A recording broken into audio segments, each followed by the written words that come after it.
Hello everyone, good evening. आशा करता हूँ आप लोग अच्छे होंगे और आपकी तैयारी बढ़िया चल रही होगी। मेरा नाम दिवस द्विवेदी है और आपको पता है कि हम डेली क्या करते हैं। The Hindu, Indian express, PIB में जो भी न्यूज आर्टिकल यूपीएससी के लिए इंपॉर्टेंट होते हैं उन्हें एमसीक्यू फॉर्मेट में देखते हैं। देखिए, पर्पज़ हमारा एक ही है। यूपीएससी में जो भी करंट अफेयर्स आ रहे हैं उन्हें आप एमसीक्यू फॉर्मेट में जब आप प्रैक्टिस करते हैं तो ना सिर्फ आप करंट अफेयर्स के बारे में जानते हैं बल्कि स्टैटिक एनालिसिस भी आप करते हैं।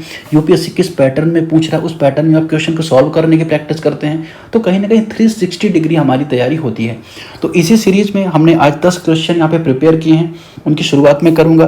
तो अगर हम देखें यहाँ पे पहले प्रश्न पे आते हैं बिना किसी देरी के। पीडीएफ कहाँ से लेनी है तो इस टेलीग्राम चैनल पे इंडियाज अफेयर्स बाय दिवस में आप जाके हमारे पीडीएफ को डाउनलोड कर सकते हैं। तो चलिए शुरू करते हैं, सीधे डायरेक्ट टॉपिक पे आते हैं। डायरेक्ट टॉपिक पे आते हैं और बात करते हैं विटामिन के बारे में कि consider the following statements regarding vitamin B1. और विटामिन बी1 के संबंध में स्टेटमेंट्स पूछे गए हैं। तो ऐसा तो नहीं है कि सिर्फ विटामिन बी1 के बारे में यूपीएससी पूछेगा। विटामिन की हिस्ट्री से जुड़े यूपीएससी क्वेश्चन पूछ सकता है या अदर विटामिन से भी जुड़े क्वेश्चन पूछ सकता है। तो हम क्या करेंगे, पहले 360 डिग्री देखेंगे। 360 डिग्री क्या होता है, आप एक पॉइंट में किसी टॉपिक को रखें, उसके आसपास के सर्कल में जितनी सारी चीजें हैं उन सभी को डिस्कशन करो।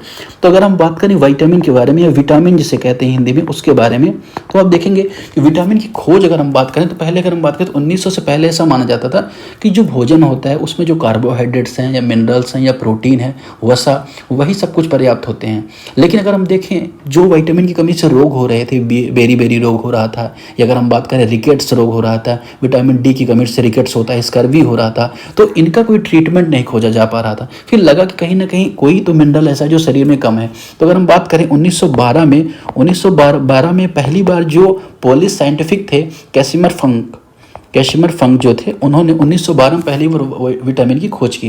तो विटामिन दो वर्ड से मिलकर यहाँ पे बना, पहला वीटा, दूसरा अमाइन। तो वीटा में क्या होता है, इसका मतलब होता है लाइफ, और अमाइन से ये बना होता है। ठीक, तो अगर हम बात करें जब इसकी खोज हुई तो स्टार्टिंग में 1920 से देखें 1940 के आसपास अगर आप देखेंगे ना तो विटामिन ए डी ई के की ए बी सी डी की ही खोज हुई थी, बाकी की बाद में होती रही। अब इससे क्या हुआ, जैसे विटामिन का पता चला तो उससे जुड़े हुए जो भोजन पदार्थ थे उनको हमने खाना शुरू किया। तो जो हमारे डिसीजेस थे जो विटामिन की कमी से हो रहे थे, रिकेट्स वगैरह या अलग अलग डिसीज, वो कहीं ना कहीं कम होने लगे। तो ये तो हो गई हिस्ट्री।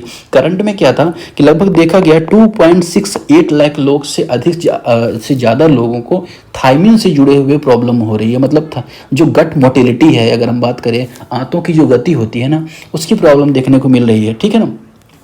अब अभी जो स्टडी हुई ना उससे ऐसा पता चला कि जो कब्ज वगैरह होता है या लूज मोशन वगैरह होता है या आईबीएस एक करके होता है, इरिटेबल बॉल सिंड्रोम, उसकी संभावना जो बनी रहती है उसको भी ठीक किए जाने की पॉसिबिलिटी यहाँ पे देखी जा रही है।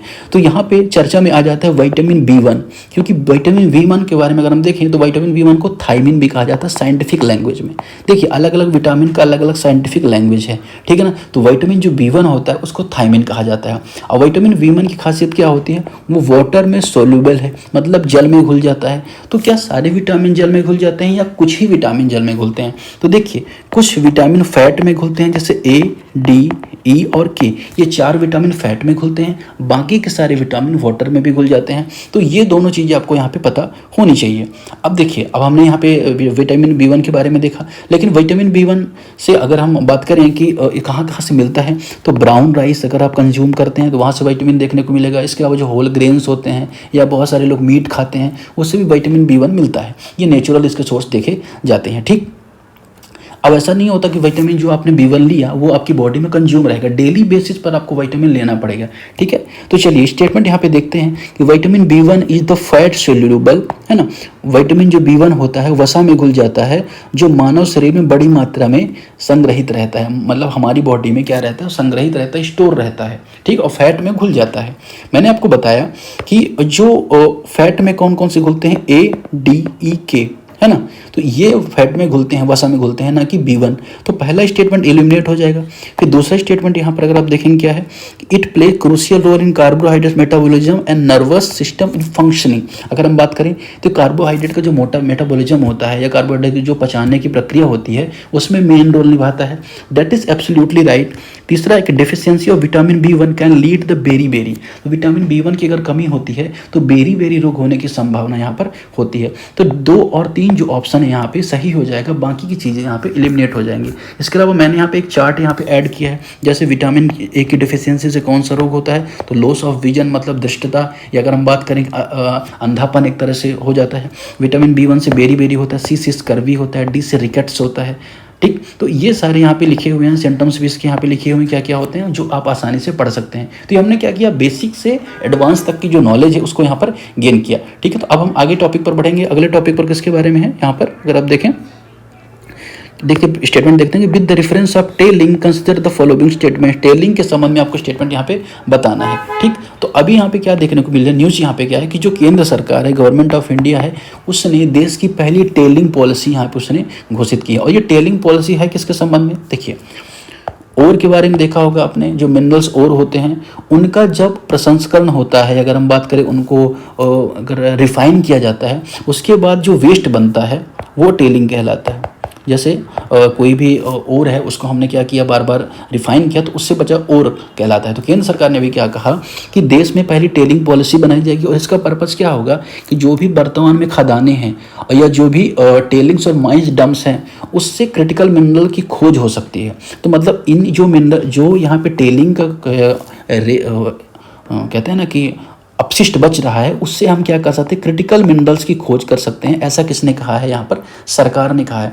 तो दो चीज़ें आपके लिए जाननी बहुत जरूरी हो जाती है, तो टेलिंग पॉलिसी, दूसरा क्रिटिकल मिनरल्स। तो क्रिटिकल मिनरल्स क्या होते हैं, क्रिटिकल मिनरल्स ऐसे मिनरल्स होते हैं जो इकोनॉमिक हमारी ग्रोथ है, इकोनॉमिक डेवलपमेंट है, या एनर्जी का जो ट्रांजिशन है, या नेशनल सिक्योरिटी के मामले में महत्वपूर्ण भूमिका निभाते हैं। अब इसमें जैसे लिथियम के बारे में पता होगा, तो लिथियम बैटरी बनाने में इसका उपयोग होता है, तो इससे जुड़ी हुई चीज़ें क्रिटिकल मिनरल्स में आ जाती हैं। फिर कोबाल्ट क्रिटिकल मिनरल्स का पार्ट होता है, निकेल क्रिटिकल मिनरल्स का पार्ट होता है। इसके अलावा जो रेयर अर्थ एलिमेंट्स होते हैं जिन्हें REE कहा जाता है, ये भी क्रिटिकल मिनरल्स का पार्ट होते हैं। जर्मेनियम है, गैलियम है, ये भी जो कहते हैं क्रिटिकल मिनरल्स के पार्ट माने जाते हैं। ठीक, तो ये तो हो गए क्रिटिकल मिनरल्स के पार्ट। अगर हम बात करें कि जो क्रिटिकल मिनरल्स का पार्ट तो सारे हो गए, लेकिन इसकी पॉलिसी क्या होती है, इसकी पॉलिसी क्या है ऐसी।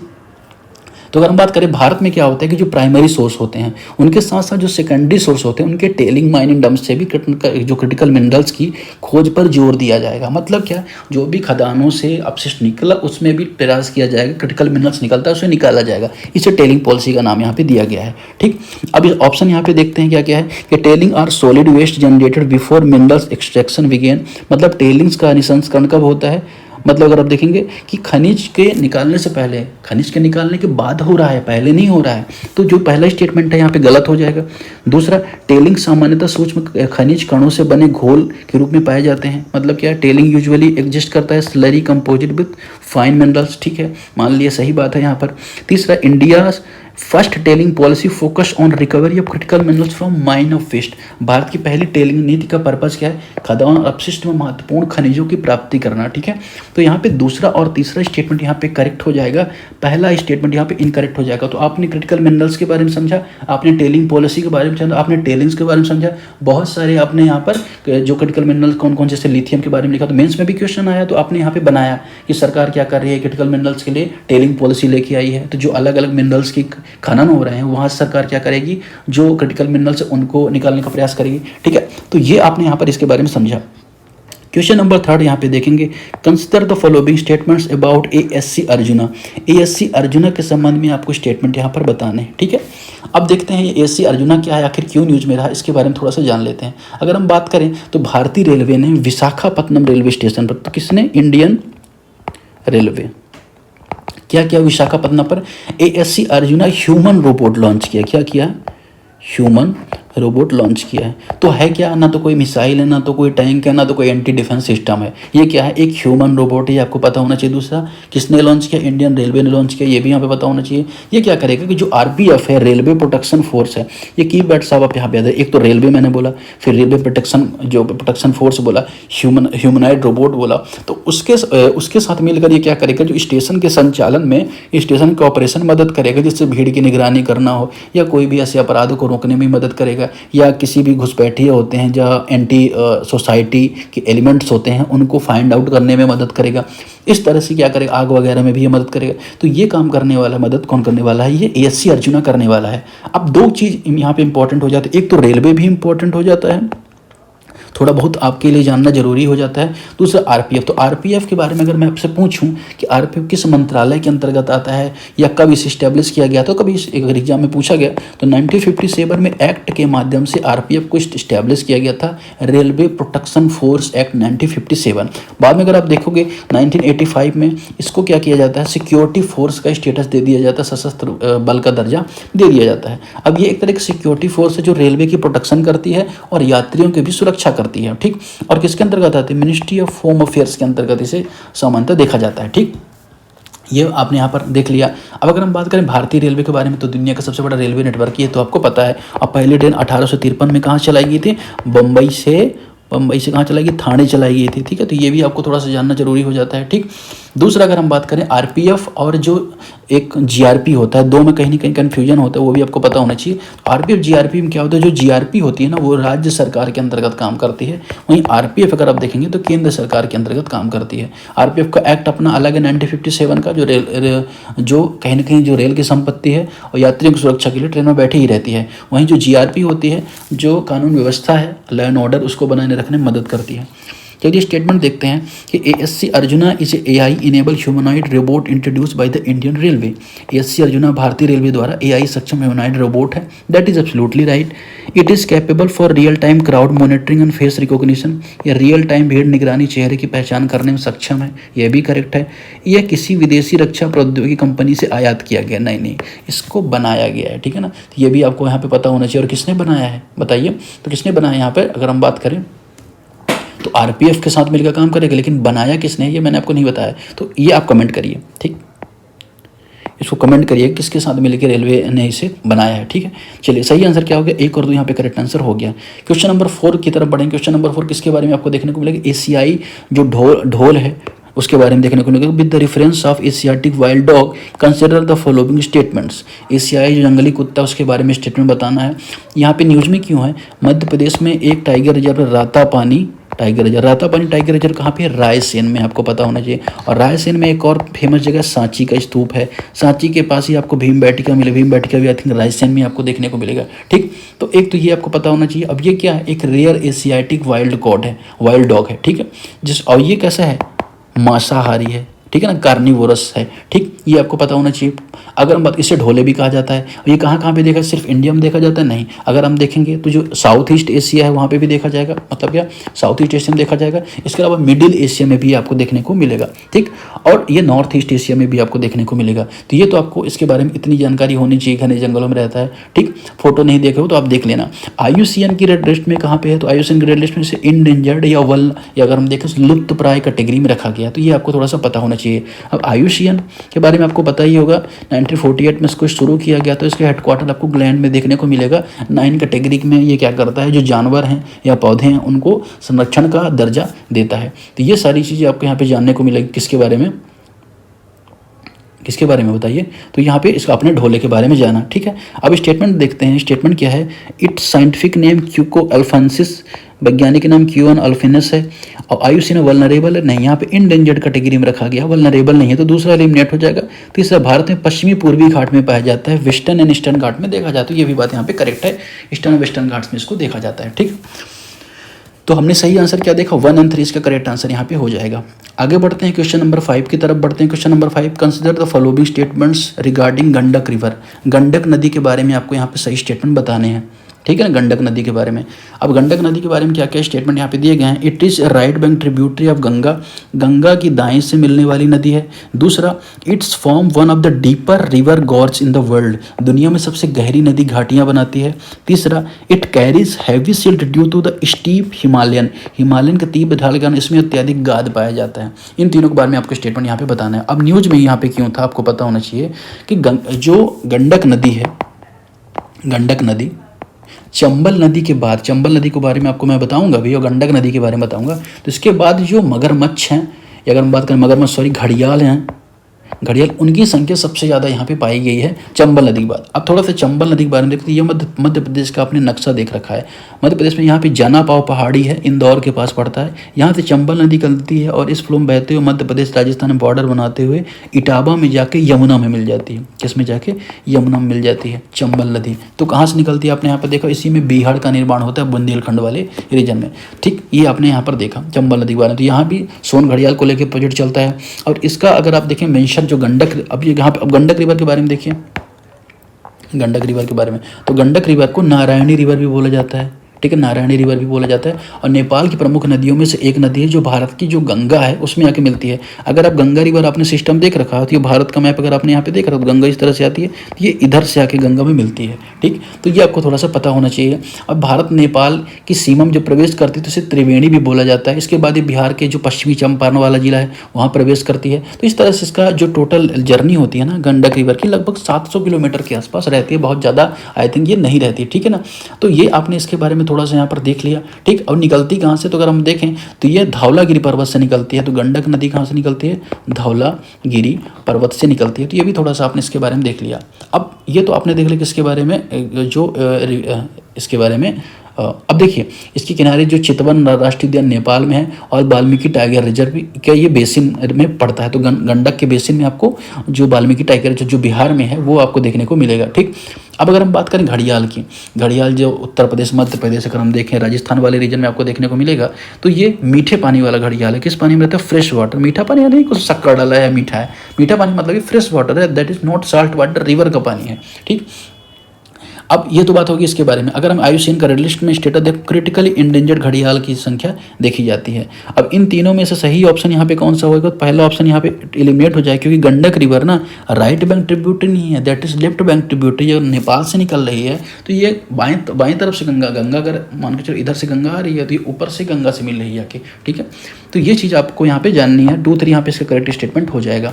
अगले ऑप्शन की तरफ बढ़ेंगे, अगले क्वेश्चन की तरफ बढ़ेंगे। इसके बारे में यहाँ पे पांडव डैम के बारे में है। तो पांडव डैम के बारे में क्या है यहाँ पे न्यूज है, चलिए देखते हैं कि with the reference of Pandav dam consider the following statements. Pandav dam के बारे में आपको स्टेटमेंट बताने हैं। अब हाल में क्या हुआ, भाखड़ा जो ब्यास मैनेजमेंट बोर्ड है उसने पांडव डैम में गाद युक्त जो जल है उसको ब्यास नदी के बजाय सतलज नदी में छोड़ने के लिए पंजाब सरकार से आपत्ति जताई है। तो ब्यास नदी पांडव डैम थोड़ा सा न्यूज में आ जाता है। तो किस नदी पर बना है?